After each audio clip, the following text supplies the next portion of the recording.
It's the wild, wild west of college athletics. Ever since NIL was instituted barely a year ago, things have gotten pretty crazy, and I think they're going to get even crazier. Well, the NCAA has decided that it's time to rein things in with some quote-unquote restrictions, regulations, however you want to describe them, or they even want to describe them.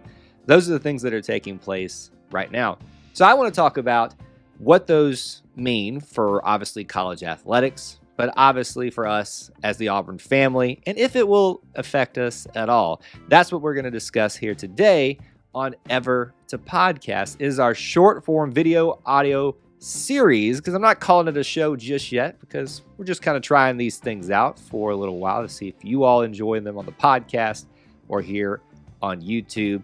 But we're going to be discussing topics that are prevalent, obviously, to us as Auburn family members, and might even take a little bit of a broader spectrum as this topic tends to do today. So with that, let's talk about it.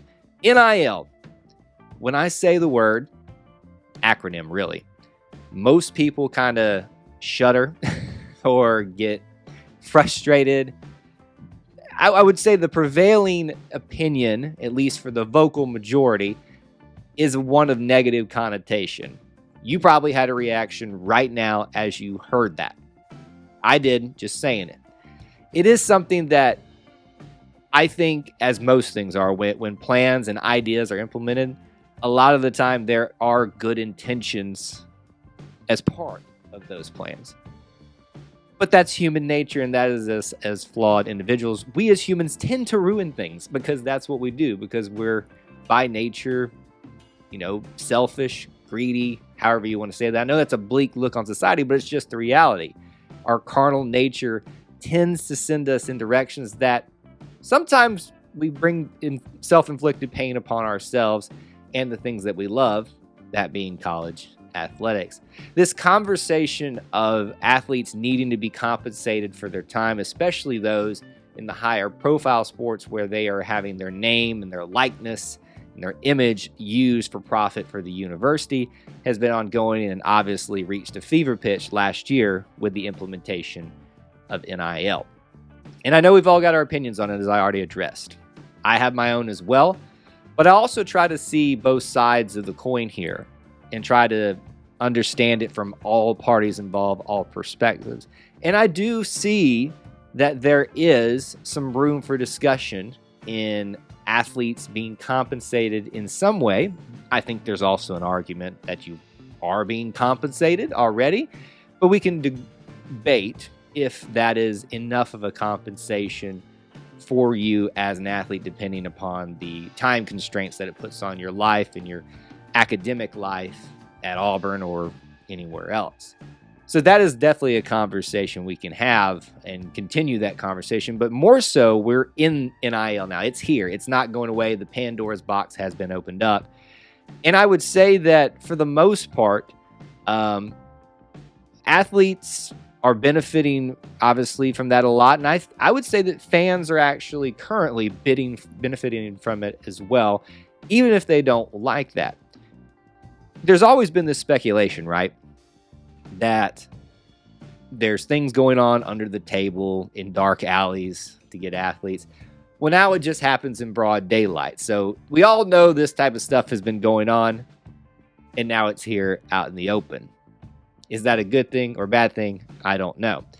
The problem is when those things continue to be exploited even further beyond what they were originally intended for, but even further to extreme circumstances. So there's been recently a call from NCAA schools, presidents, however you want to categorize them, but definitely presidents, athletic directors, about the NCAA needing to help wrangle in some of the things that are unspoken, but also things that are obvious going on with NIL, and especially collectives in terms of companies that are, we'll call it, and I think that's what most people have called them, collectives. These are usually companies that are created, that are funded from fans and also boosters. There's that fun word that everybody loves to talk about and get involved with when we talk about playing players. But these are funded by these individuals. Maybe you are some of them that fund them. No judgment, just something that may be true if you're listening to this. But then they find ways to get sponsorship, aka NIL deals, for the athletes that are currently there. Nothing wrong with that in terms of the new rules, the new landscape that we find ourselves in. I think, you're probably even thinking now as an Auburn fan of some certain names, some certain companies that are probably popping to mind right now that have risen up over the last year. And you probably know some athletes associated with them. I myself, frankly, was recently at Auburn for a baseball series a couple weeks ago from the time of recording this, and one of those entities was there with the athletes that are a part of it, and they were doing a lot of, gripping and grinning, handshaking and meeting people, and as part of, I guess, their obligations for being part of that company collective. So I don't really see on the surface anything wrong with that if this is the way that things are going to be going. The problem is now, as I addressed earlier, our human nature takes over, and there are people now starting to exploit that to the farthest extent. It's that common thing as a child. You're told, no, don't do this because of this. But you like to push those boundaries to see how far you can get away with it before the because of this comes along. And that is what continually happens, not just in college athletics, but just in life. But we're trying to keep it within the context of college athletics. How much can I do before I actually get in trouble? And when you implement NIL the way that it was implemented, with very little regulations, very little rules, there's going to be a lot of that going on. One of the universities that's getting their name attached to this a lot is Miami. The University, the U of Miami. And I've seen a lot of Miami fans on social media lamenting about this. It's like, how are we always the ones that are assumed to be doing this? Well, because you're the ones that are usually caught up in it. It's kind of the way it works. But I remember there was an article being written about this, an opinion piece, and front and center was Mario Cristobal, the new head coach at Miami, and their images plastered all over that. So are they involved in some of the things that have been going on? Most likely. But if you're a college athletics fan, if you're an Auburn fan, I can guarantee you things are going on that you don't know about, that you don't want to know about. It's just a matter of who can bend the rules without breaking them and getting caught, as at this point. But since this is going on, since now it has become not just getting the players that are currently at a university, aka Auburn, paid, compensated for their image, their likeness, to be able to profit while they are, quote unquote, employed, because some people view it that way, by the university. This NIL has given them an opportunity to. The problem is people, boosters probably especially, have now started to find ways around the rules to start to encourage athletes that have not yet reached your university opportunities to see these deals that could incentivize them to come on over. So I took this article from ESPN, Dan Murphy. I'm going to read you a little bit of an excerpt. I kind of took some bits and pieces out of it. But from Dan Murphy on ESPN, I wanted to read this to you to kind of update you on some of the rules, regulations that are being updated and sent out this past Monday to NCAA schools. So here we go. The NCAA's Division I Board of Directors published new guidelines Monday to clarify that boosters, including recently created companies designed to provide athletes as a particular school with endorsement deals, should not have any contact with prospective college athletes, their family members, and their representatives. The group's first public response comes amid concern that some boosters and NIL-focused companies, known as collectives, are offering money as incentives to attend a particular school.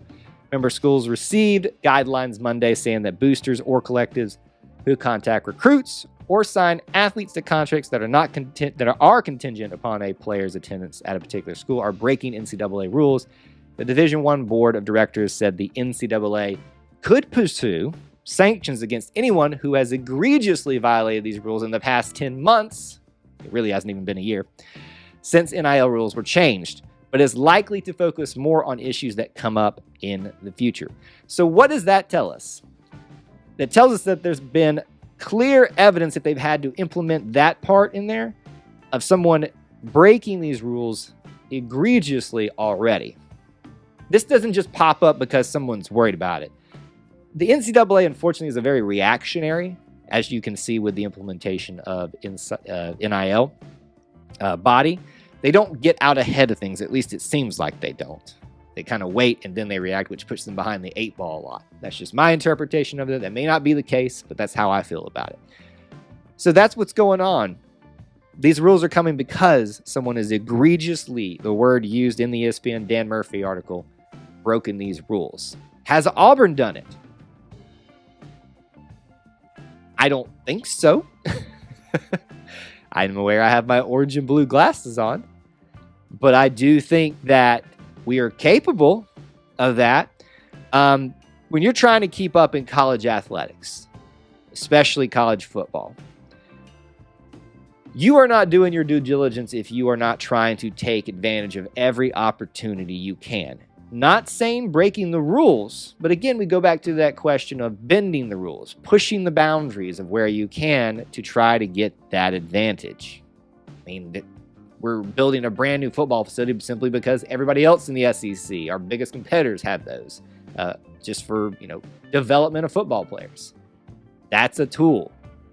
So if you think that Auburn hasn't, I shouldn't say Auburn, let me clarify here. If you think that people who claim Auburn haven't tried these things, you're being naive.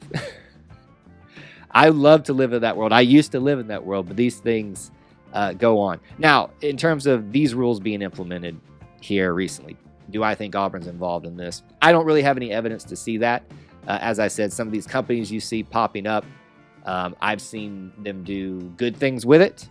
In fact, I don't know people personally, on a personal level, that run these things, but I'm aware of someone that runs one, and from what I understand, is a pretty good individual. So I think that there's the best intentions a lot of times with these, but when do those best intentions devolve a little bit? When do they get out of hand? It will if it's not regulated. And so again, this is the NCAA trying to get in here and reactively get in order with something, try to get something under control that they kind of let out of Pandora's box too early. And that's the thing about Pandora's box. When it's open, you can't put it back in. So where does this take us with Auburn athletics? I think, as I said, I don't see any reason, anything that I'm aware of problems going on that would affect Auburn this way, but it does open the door up. They have said, hey, if you've been egregiously violating this, you are subject to punishments, even in the last 10 months since this has been implemented. So that's something that we need to be aware of and something we need to be cognizant of. The great thing is, I know a lot of people think to this, not even football, but basketball with the NCAA investigation for Bruce Pearl and all that stuff, that's been finally closed, thankfully. And I would say that you can feel pretty safe about that, just from my opinion, in terms of relation to this, because they've been investigating him throughout all of this. And if you think that they've been trying to push the boundaries during that investigation, I would probably say that's not the case. They want to be viewed very much as rule followers as of this point. But has it been happening anywhere else? Maybe so. I don't think we have anything to worry about as Auburn fans right now. The question is can we maintain that going forward as boosters, as fans, if you're participating in these collectives? Because if you think the NCAA isn't going to try to make an example of someone, then I can't help you. They are very much going to be trying to use someone as the poster child of, hey, you did something wrong. Even though we didn't really make the rules out clear on this thing, they're definitely going to do that at some point to somebody. Let's hope it's not Auburn. So that's my thing that I stress. If you are a part of one of these organizations, if you're involved in them, please make sure we're doing things by the book, because Auburn, especially football, has been through enough as of late hardships. Let's not make it even harder. And I do think that this is a topic that's continuing to get confusing, continue to get frustrating for a lot of us as fans, especially those of us that have never played college athletics. So my biggest encouragement to you is just try to see it from both sides of the equation and understand that these athletes, most of them truly do just want to get some slight type of compensation for when they're not able to work and things like that. I know it's frustrating. I know it's confusing. And I know it feels like football is changing, college athletics is changing, and it is. That's what happens. I don't like change, but it's not about the change. It's about how we react to the change and how we try to make it better. So I hope that we can do that as the Auburn family. Appreciate you tuning into this today, whether you listened on podcast or YouTube form. Make sure you're subscribed on either format. And please do share it out and like it as well on whichever format that you're taking part in this show or series episode today. Thank you for tuning into the E2C Network, where it's orange and blue. It's what we do.